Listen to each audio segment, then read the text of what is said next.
tout pour réussir. BFM Business, 10h, midi, l'émission 100% placement. Intégral placement, Cédric Decoeur, Guillaume Sommerer. Thibaut François nous accompagne à un peu plus de 11h. Bonjour Thibaut.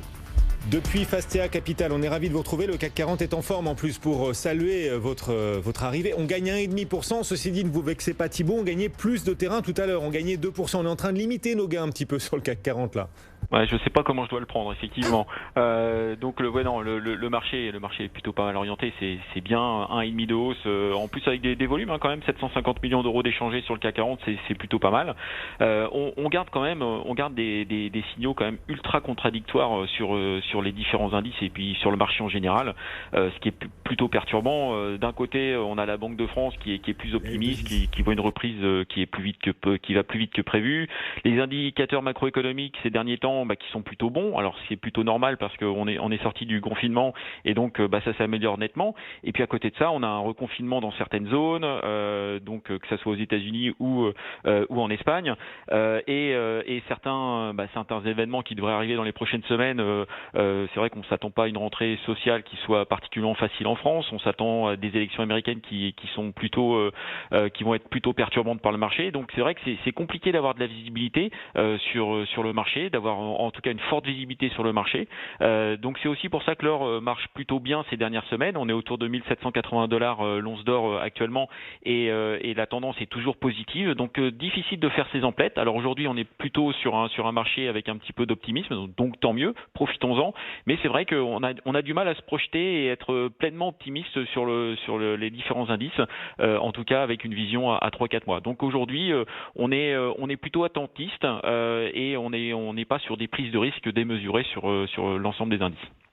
Alors justement, quand on regarde les valeurs, les secteurs qui bougent le plus aujourd'hui, on regarde, on observe particulièrement parce qu'ils clignotent plus que les autres, le secteur bancaire qui signe les plus fortes hausses en ce moment. Ouais, c'est plutôt pas mal. Effectivement, aujourd'hui, on paye les secteurs qui sont très en retard. Donc, on paye les banques, on paye les matières premières. Arcelor qui gagne un peu plus de presque 4%. On paye aussi le secteur automobile. Mais c'est vrai qu'on a fait un petit peu cette même tendance il y a une quinzaine de jours autour de 5200 points. Où on payait un petit peu les valeurs très en retard et les secteurs très en retard. Il s'est pas passé grand chose sur le secteur bancaire pour qu'on remonte de 4 points. Alors, bien sûr, c'est pas cher, mais ça fait longtemps que c'est pas cher.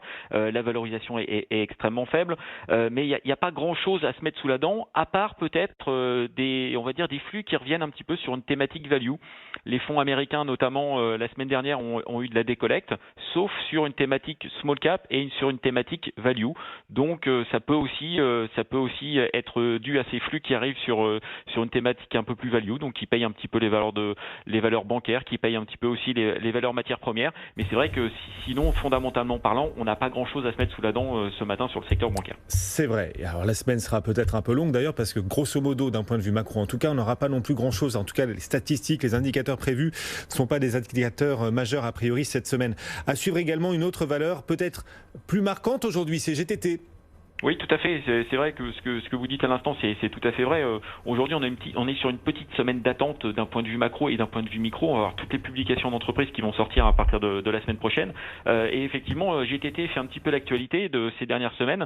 GTT, c'est grosso modo, c'est une boîte d'ingénierie sur le stockage de gaz naturel liquéfié qui marche plutôt bien, qui a pas de dette, qui a un rendement de 6%, qui a pas baissé son coupon, qui devrait être assez peu pénalisé par la crise que l'on traverse actuellement. Et on avait quelques doutes sur la visibilité sur 2021 et 2022 parce que les commandes ont été extrêmement importantes ces dernières années, un petit peu moins depuis le début de l'année. Et là, ça se réveille depuis 15 jours, 3 semaines. On enclenche les commandes sur le groupe GTT et donc on retrouve de la visibilité sur 2021, sur 2022.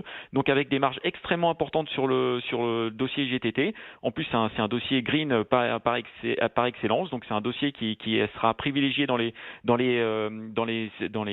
fonds ISR dans les prochaines semaines. Et donc des commandes qui arrivent et le titre pourtant perd 16% depuis début d'année, 15-16% depuis début d'année. Donc c'est plutôt comme le marché, alors qu'on bénéficie d'une forte visibilité et que derrière 2021-2022 devrait bien se passer. Donc c'est un titre que l'on met en avant, que l'on a dans les portefeuilles et que l'on joue avec des objectifs autour de 100 sur le groupe GTT. Et bien voilà, l'objectif est fixé et la recommandation très claire pour nos auditeurs et téléspectateurs. Thibaut François depuis Fastea Capital. Bonne journée. Dans l'actualité, le nouveau gouvernement